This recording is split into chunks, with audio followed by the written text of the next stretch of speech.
I'm Douglas Murray. This is Direct Address. A poll out this week found that just 41% of young British people felt proud to be British. Just 41% of people in the 18 to 27 age bracket. This has caused quite a lot of comment and some concern, not least because 20 years ago, when the same question was asked, the results were very different. In 2004, when young Britons were asked whether or not they felt proud to be British, fully 80% of young Britons polled said that yes, they felt proud to be British. The same results can be found in basically every Western European country. Central and Eastern Europe is a rather different matter. But in every Western European country, it's a pretty similar result. It's a pretty similar result in Canada, and you find really pretty similar results in the United States of America as well. A recent poll in the US asked people whether or not they felt extremely proud to be American. And among young Americans, 18%, just 18% said that they were extremely proud to be an American. And that's different from every other age group. For instance, among people over the age of 55, around 50% of people said that they were extremely proud to be American. It's not surprising, first of all, that there are some consequences from all of this. Another poll recently found that just 11% of young Britons, 11%, would be willing to fight for their country. And that again caused a lot of alarm when it came out. People said, how can only 11% of young people be willing to fight for their country? I would have said it's pretty obvious. If you've been told all your life that your country is rotten, absolutely everything about it is terrible, no redeeming features at all, that it's all racist, based in slavery and colonialism and so on, why on earth would you fight for it? Why would you risk laying down your life for a country that's rotten? And so this stuff actually has very, very significant effects. Now, many people are saying at the moment, how did this happen? Why did it happen? And there's a very straightforward answer to that. It's been taught. It's been taught. That's it. Over 20 years, in Britain, as in America, Canada, Western Europe, and other democracies, young people have been taught that their countries are rotten. In America, we've just gone through a period of more than 10 years where young Americans were told that even the most basic things that would have been taught to them a generation ago have to be reframed. Remember the 1619 Project, done by a set of pseudo-historians with the backing of the New York Times? They even changed the birth date of America to 1619. And they did all of these picture books for kindergarteners and school textbooks, which said the same thing.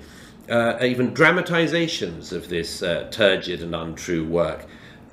All of it saying, actually, American history starts from the moment that the first slaves were brought across the Atlantic into North America.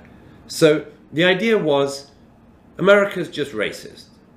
Britain, of course, is not just racist, but colonialist. And, of course, everyone's just a slaver in our past. A poll 3 years ago found that almost half of young British people agreed with the phrase that the UK was founded on racism. If I chortle a bit about that, it's because it's so utterly laughable. Anyone who knows anything about British history knows that it is based on an awful lot of things, and racism has next to nothing to do with it. What is racist about the Magna Carta? Does anyone know? No, there's nothing in it that's racist. It's one of the founding documents of Britain, but no, that's also meant to be racist. Everything is meant to have been looked at in this light. And if you go to almost any cultural institution, not to mention educational institution in the UK, you will find this message beaten into you all the time. Go to the British Museum and go to the bookshop and you'll see that everything is about the evil of the British Museum, the evil of the British past. Go to the Tate Britain and you'll find the same thing. Everything in the British past is just bad. Now, this is part of what the French writer Renaud Camus has called the Great Deculturization, or the Great Deculturation.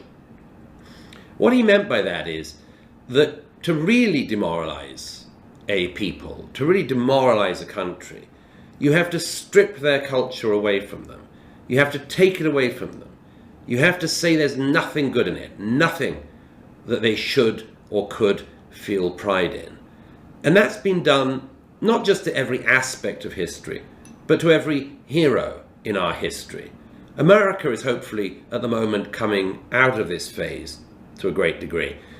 It's just slightly moving out of that phase where everyone has to believe that all the founding fathers were wicked, Abraham Lincoln was no good, and there's just nothing really to be feel pride in America. There's been a great revolt against that actually in the US by people who sensed correctly that this was not a fair or reasonable interpretation of America's great past.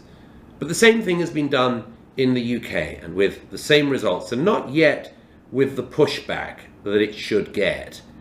A poll recently found that 38% of young British people believed that Winston Churchill's statue in Parliament Square should be removed.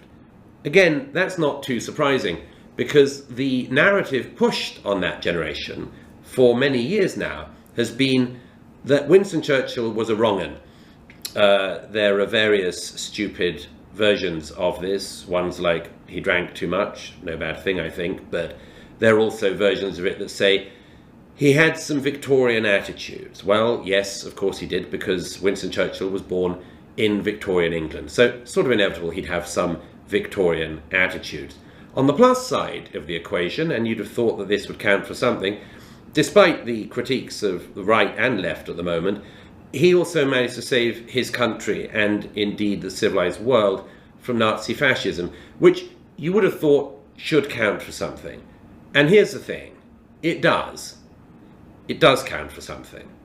And we have to, if we're going to turn this narrative around, reclaim not just our past, not just to reculture ourselves, but to also reclaim the figures from our history who have been taken from us systematically for a generation now. There are some people who say that this is hopeless, but I don't actually think it is, and I'll just quickly say why. All of this deculturation, all of this robbing of our past from us has been done very successfully in the course of just 20 years. And it's a very unnatural process.